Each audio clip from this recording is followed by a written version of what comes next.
Okay, so what we're going to do here is turn it from RPN back to original Inflix form. So Inflix form, remember, is like how we normally do our math, where we've got like A add B equals C. Whereas RPN, we put the operators after the operands. So here's a little cheat on how to do this. I'm going to take all the operands and operators and list them going down this page. So we've got B, A, multiply, C, D, A, I wish I had a stylus, plus, negative. So we've got a stack, you could say.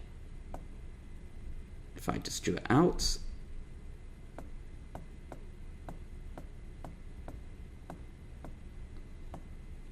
oh dear. Okay, bear with me. That's a really badly drawn one.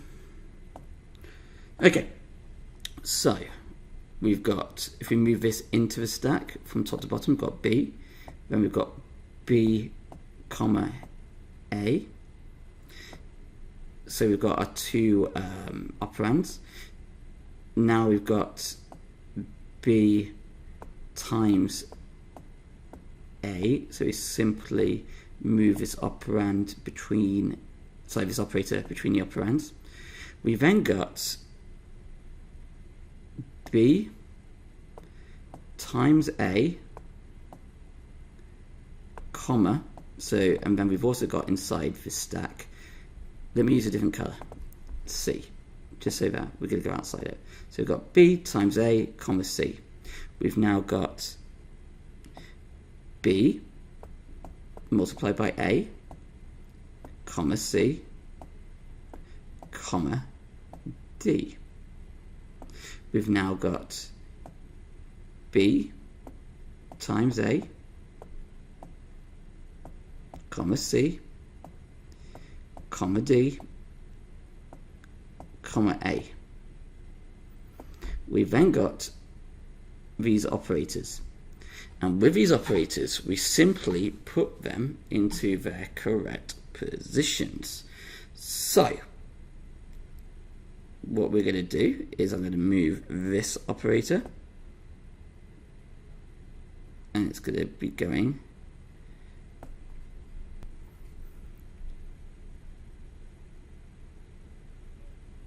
so that we're looking at these two operands here. D and A. So we've got B multiplied by A, comma, C, comma, D, plus A. We then got another plus. And our next gap is between C and D. So this needs to be moved between C and D.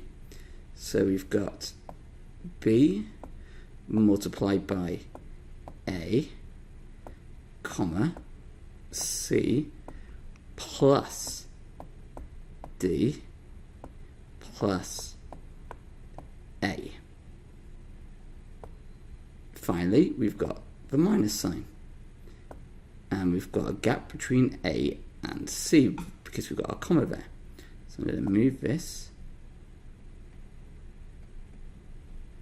to be between. So we've got B multiplied by A minus C plus D plus A. Now, mathematically, one second, mathematically will make sense is for this to work, we need to put a bracket around this. So really we're left with B times A, and the result of that minus C plus D plus A. And there we go. We've put this back into its original Inflix form. I'm going to give you another one, see if you can do this yourself. Then what will be worth doing is you practicing these until you become really comfortable. So here's your next challenge. See if you can solve this yourself. Pause the video. Okay, so I'm hoping you've done this yourself. If you haven't, shame on you. Or at least giving it a go yourself. If you haven't, shame on you. So step one is I'm going to list these down the page into a stack. You leave a bit more of a gap this time so I can actually annotate properly.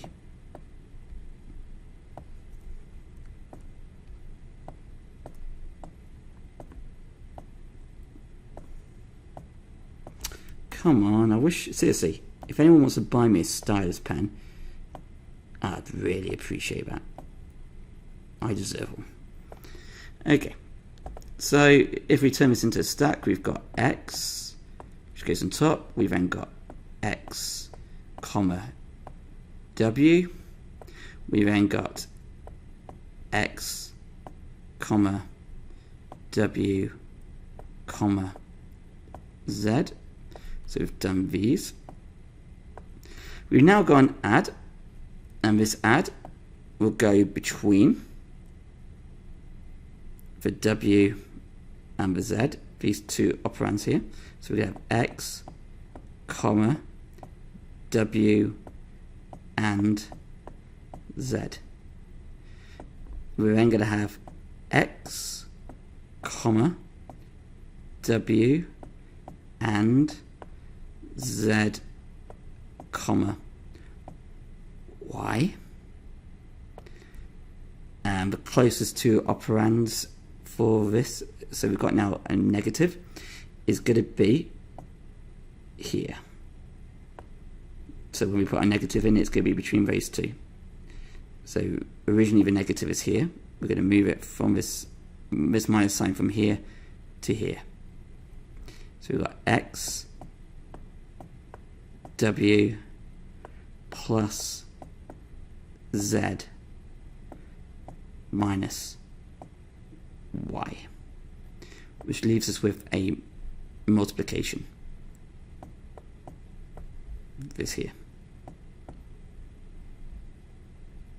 So where's our final gap? Well, it's between the X and the W, so I'm going to move this all the way to here. So we're going to have a multiply here. So it'll be X multiply W plus Z minus Y. And if we, for math purposes, a bracket will go around here, and also the bracket will go around here. So we're going to do the result of this first and then multiply it out, and that is yet again in Inflix form.